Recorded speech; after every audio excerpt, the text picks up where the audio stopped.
So you've already moved out and moved on. Congratulations! But should you be staging this home if you're not actively living in it?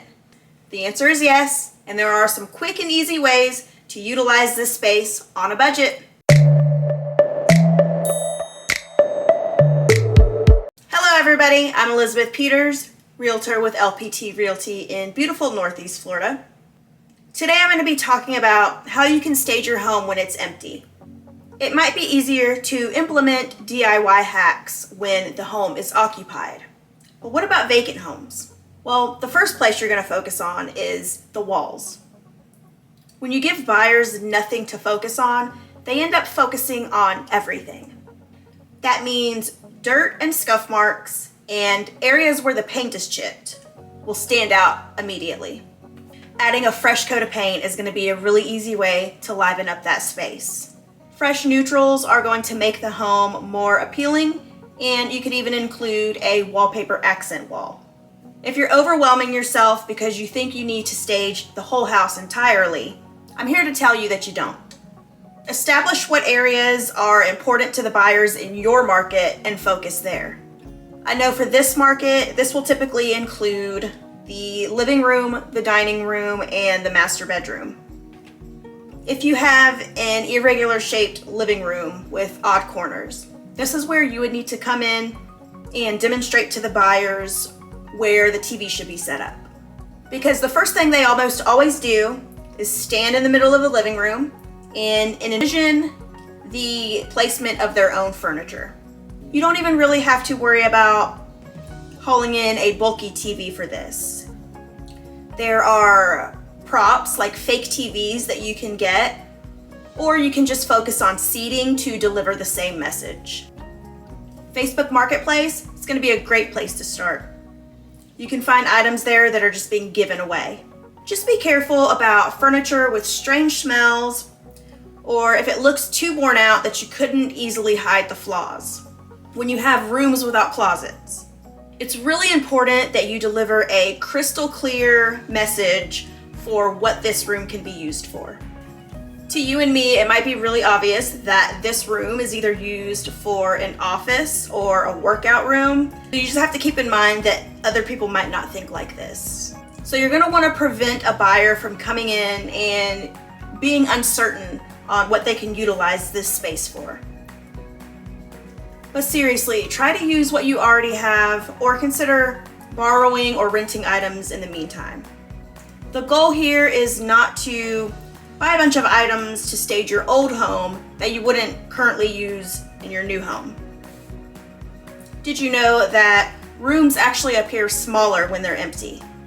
So when buyers are trying to visualize how their own furniture is going to fit, they tend to misjudge their own furniture for being bigger than it actually is. So this is how you can actually show them that their queen size bed will actually fit and still have adequate leftover room. If you're unable to get your hands on an extra queen size bed, no worries. You can actually fake a bed and it does look realistic. This is what many professional home stagers are doing. There's actually a few different ways that you can do this, but this is the easiest one that I have found. All you're going to do is get 6 to 8 empty file boxes. This is going to be that bottom layer and it's going to give the bed that elevated look. And then on top of that, you're going to put an inflated queen size air mattress.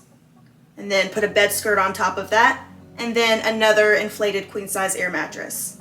And then the last thing you want to do is just top that off with a clean comforter and nice pillows. This is called bed in a bag, and it's super easy and convenient to just break down and throw in your car when you're finished. Since kitchens and bathrooms don't require furniture, you can easily stage these areas with a limited number of decorative items that make a huge difference. In the kitchen, just placing a citrus assortment in a bowl, having subtle lighting and small kitchen accessories is enough to bring some color and life to the space. You can even create a nice setting by leaving a speaker on the counter with relaxing music playing. I'm seeing this in a lot of listings as well. The same is true for bathrooms. Small decorations like hand towels, soaps, and rugs are going to tie everything together. I do recommend keeping soap and toilet paper in at least one of the bathrooms, because you just never know. Trust me, I had to learn this the hard way. Also, you're going to want to check all of your fixtures and hardware and make sure all your light switches and bulbs are working, all handles and knobs are functioning and presentable. If you're unable to traditionally stage your home, virtual staging is another way to let your home tell a story. This is computer software used by interior designers to digitally place furniture into the listing photos to help visually enhance the environment. This substitution is used as a beneficial tool since the majority of buyers are browsing listings online, and they can always reference back to the photos after visiting the vacant home if they need to. As a final word, be sure not to lose sight of the fact that staging your home is a worthy investment, and without taking the time to make the necessary changes, could make your home more vulnerable. If you liked this video, please give it a thumbs up and consider subscribing to this YouTube channel, Elizabeth Talks Jacksonville, if you're interested in home ownership, real estate topics, and what life is like in the Jacksonville area. If you have any questions, feel free to drop those in the comments, or you can send me an email at elizabethtalksjacksonville@gmail.com. I would love to hear your thoughts. Thanks for hanging out today, and I hope to see you in the next video. Happy house hunting!